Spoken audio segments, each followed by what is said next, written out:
Welcome to Hilarity by Default's weekly BRISCO COUNTY JR review, starring the parting chin of Bruce Campbell. When a naked time traveler surprises Briscoe in his bedroom, she warns of John Bly's imminent escape, forcing County, Bowler, and Socrates on a race to not only put a definitive stop to Bly's madness, but to save the future of the human race. The ultimate coming thing. We have finally come to the end of the Orb John Bly storyline and the aptly named By Bly, an episode that feels so manufactured in aborting this particular narrative that includes a major spoiler within its own title. When it comes to how this mythology has developed over the series, it can once again be best summed up with a Bowler line: "We may be losing our touch." The good news is, at least in my opinion, that this is a slight step up from the demented Fountain of Youth. The bad news, I lost so much investment in the Orb storyline over the season that I really don't care about it anymore. You know, speaking of not caring about things anymore, I could see myself in the 90s watching this episode and not caring about this show anymore. Demos, I don't know. How much of a deal breaker for you? Oh my God, it's awful. Like, first of all, let me be clear. You talk about losing your touch. My quotation of Bowler is, "I'm thinking about retiring." Okay, there you go. Like, this was a bad episode. This is a throw it across the room and not because a lot of cool stuff happened that you weren't expecting kind of thing. Like, this ain't Red Wedding. This is just all bloodshed. Okay, let me be clear on that. I can't. And again, show's great. Bruce Campbell, Bowler, woo-ha, right? It's because Comet was barely in it. Well, listen, Comet getting gypped is a thing. I just got to let it go. Maybe the actor playing Comet saw the script and said, "Oh, no." Yeah, Comet went, which means, "Where's my agent?" The only way it could be more manufactured is if the episode was called Bye Bye Bly and they got NSYNC involved with it somehow, okay? And it was the 90s, they could have found a way. Fireball! You know what? This plot sucks. Bowler has been telling you this plot sucks for a while. So how do we get around it? Let's randomly manifest a naked chick and tell him game's over. Try again. Now, because we're going to talk plenty of trash on this episode, I'm sure, but I'm going to get one positive out of the way. Where they leave it, with Socrates reporting to the president and the two of them basically being Wild Wild West, except, you know, if you're looking at the movie version, Will Smith is instead playing Artemis Gordon. Of course, Bowler's not very sciencey. Anyways, so the punchline is, I like the premise or how they're going to pick up the rest of the series therein, working for there's some there that could be very awesome. It could touch the next coming thing very nicely. You keep the three with their rapport excellently. There's a lot of potential. It feels like the ending is a reset to allow them to be cowboys again, and I appreciate that. Just cowboys again, Briscoe. This storyline of the Orb was just strung along way too long. It got to the point within a season that I felt that X-Files got within its entire series. They just kept stretching it out until it barely made any sense anymore, and you completely lost interest. And that's how I felt with the Orb. I wasn't a big fan of it to begin with, although I felt like it had some promise. But as it kept going on and on, I honestly think that that entire storyline, everything with Bly, should have ended with Crystal Hawks. I still maintain that. I think we're both in agreement, certainly. And with one exception, every single storyline following just kept getting worse and worse with this. I'm not entirely surprised that the ratings of the show started dropping, because the mishandling of the Orb, I think, hurt the show very much. And I still love the overall show, and there's still some great episodes ahead. And I will say that I think that you can agree with me to a point on this, because I think Fountain of Youth is going to be our biggest area of disagreement, although by a hair. I think that this episode is slightly better than Fountain of Youth. I get the idea that you think it's worse than Fountain. But I will say that I think that John Bly is in better form here, following his uncharacteristic over-the-top performance in Fountain of Youth. I can feel his power.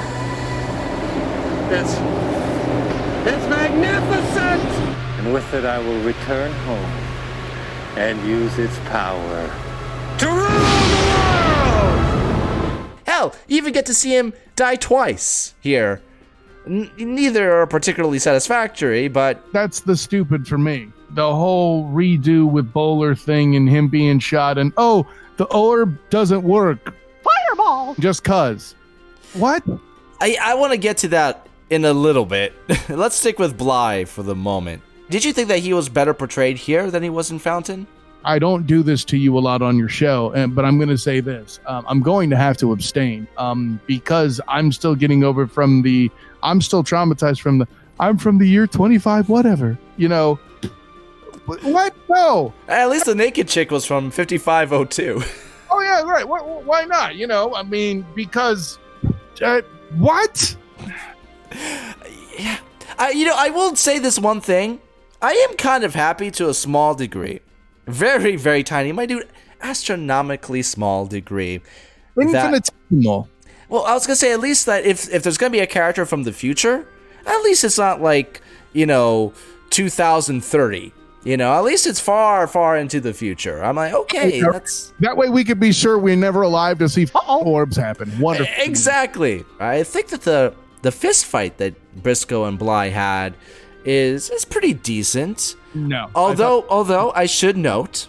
Yes, please. That it is yet another showdown between Briscoe and Bly in a dark warehouse, which was a similar setting for their last fisticuffs in the far better Crystal Hawks. Well, at least Bruce Campbell learned how not to get incapacitated by a shelf. Forced to agree. Well played. Or porcelain. That's a good point. Right in the face! Right in the face! Right in the face! Right in the face! I do like seeing John Bly get punched in the face. Right in the face. I get some enjoyment from that. I thought the fight was decent. I will give it this, since we're talking positives and I want to be fair. In the first ending, this is so stupid, I even have to say that. But in the first ending, I can't help but notice a bit of homage for Billy Drago to fall out the window and land in similar fashion, though it wasn't on a car, granted, as he did in The Untouchables. You noticed that. That was my whole lead up. By the way, coming soon, Untouchables required viewing. Hilarity by default's default assault. Spoiler alert. I think I know the answer to that one. You're going to do it whether you like it or not, you son of a... Anyway. Like that's a threat. I love that freaking film. Your face. What are you prepared to do, Kyle?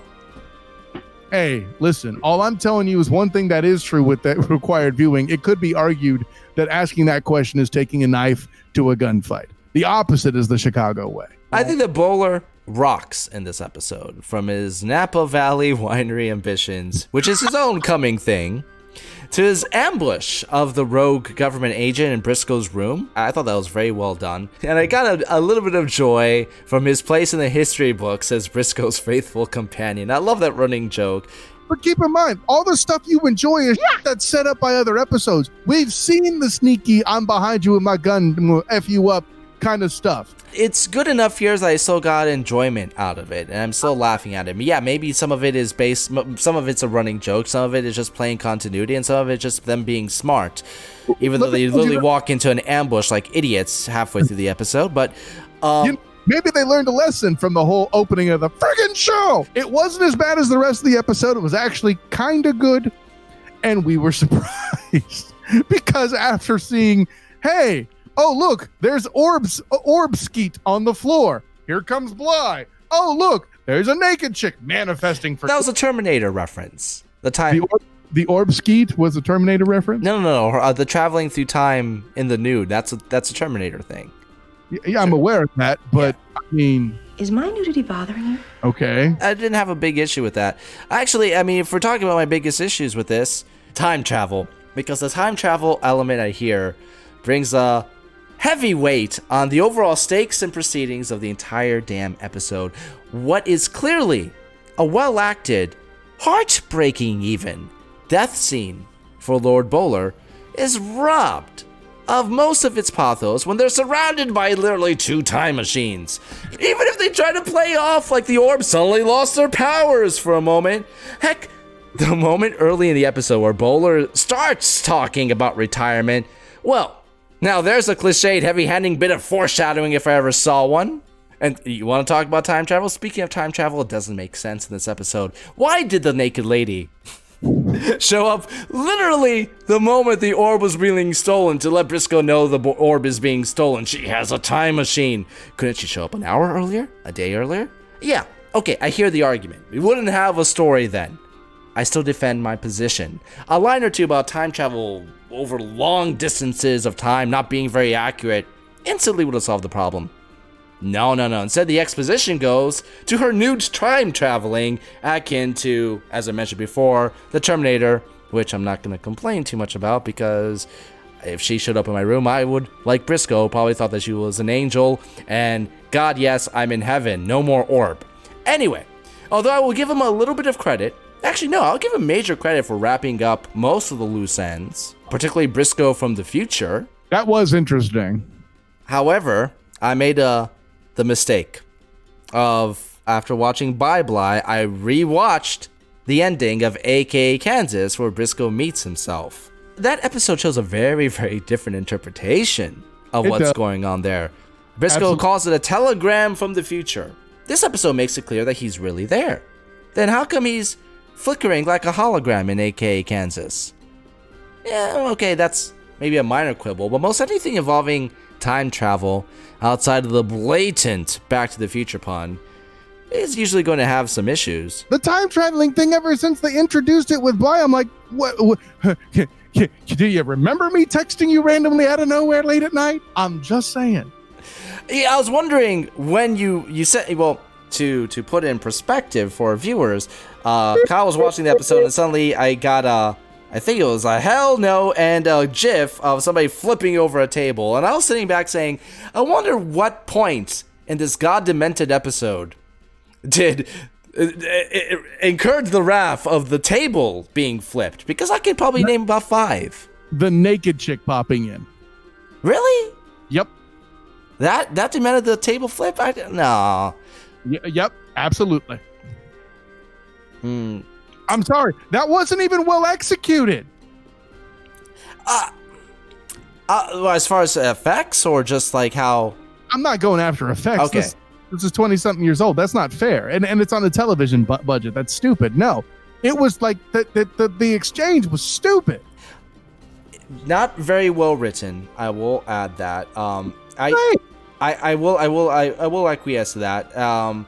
Her appearing, like I said, it was a clear reference to the Terminator. I get it. And the show has always made jokes like that, so it didn't really bother me too much. Really, for me, the table flip would have happened. I remember when this episode aired. Actually, the table flip would have happened when Bly announced he was from the future, for the record, but that's a detail. Well, yeah, duh. I would have to agree with that. I think my parents had to buy a new table for their dining room, but nevertheless, no, for me it was when Bowler got shot, and not because I actually believed that he was dying, but because it was very obvious that he wouldn't. Right. You don't do that. I mean, that kind of thing. You're not gonna fake somebody's death and have this big, powerful moment when you're surrounded by 2 time machines. Even because one of them could just decide, take this, you Mickey Fireball. I'm just not gonna work. And it bothered me because that was a very well acted scene. If that was his real death, if they were bold enough to kill off the character, I would have liked to see something akin to that exchange, because that was probably one of the strongest elements in this episode that was completely decimated by the stupidity that surrounded it. Yeah, no, right, I agree. And I'm gonna leave it there. I mean, we can keep going on, and I feel bad because like I said many times in the show, I really love this show. I don't want to sit here and trash it, but if I'm gonna be honest, this was a terrible episode. I mean, listen, I'm gonna get right into it, man. I was about to. Talking about this episode is a lot like beating a dead comet, but it's okay because next week he'll be on anyway and still be alive. The Bly character was given a massive disservice, and it genuinely makes me angry. It's one, we're moving on. And actually, the only reason why I don't only give this a horse's butt is because we don't have Comet. Even though we're beating him as he's dead, we don't put him in half. My feelings for this episode can be summed up not by a line from Bowler in this instance, but a lackluster line from Naked Time Lady. Finally, it's over. Thoroughly appropriate. And she says it in pretty much that same tone. Finally, it's over. My biggest disappointment in films, books, theaters, television, whatever, is when a great idea is wasted. The missed opportunity, so to speak. In this case, the Orb John Bly story is a model for this argument. Yet, despite its stray finish, it doesn't affect my opinion as a series as a whole. For that, I'll go back to my Holy Lord Bowler when he states, "Sometimes it's good to have something in your life that you love to hate." You were going to do this? Briscoe, sometimes it's good to have something in your life that you love to hate. That pretty much sufficiently defines the Orb for me. Now it's time to get back to some good old cowboy steampunk fun. I'm not going to give it a 1. I am giving it a 2 because I cannot say, I know that you believe this, but I think the Fountain of Youth is worse than this. It really, and if you want to go back to my often cited foundation argument, this is the inverse. That episode laid the foundation for this stupid. That's actually her take. And that's why I'll stick with my 2-star rating here. The next, as we've seen within the last couple of episodes, the show has learned how to put on a good production without having to rely on this storyline, because I know that the show can do better because it has done better. And I think as we continue on with the series, you'll see that to more effect. And it's unfortunate that this episode is so bad as it is, because it's the one that could arguably actually have its own theme song, as we alluded to the other day. Right? Other day or earlier today? Bye Bye Bly? Yeah, Bye Bye Bly, exactly. Earlier on this show, right? You know, like, I don't see that orb no more, baby. Bye Bye Bly. It's perfect. So join us every week as we cover all 27 episodes of The Adventures of Brisco County Jr. We invite you to watch along and let us know in the comments below what your thoughts are on each episode. And make sure to like and subscribe for more fun from Hilarity by Default.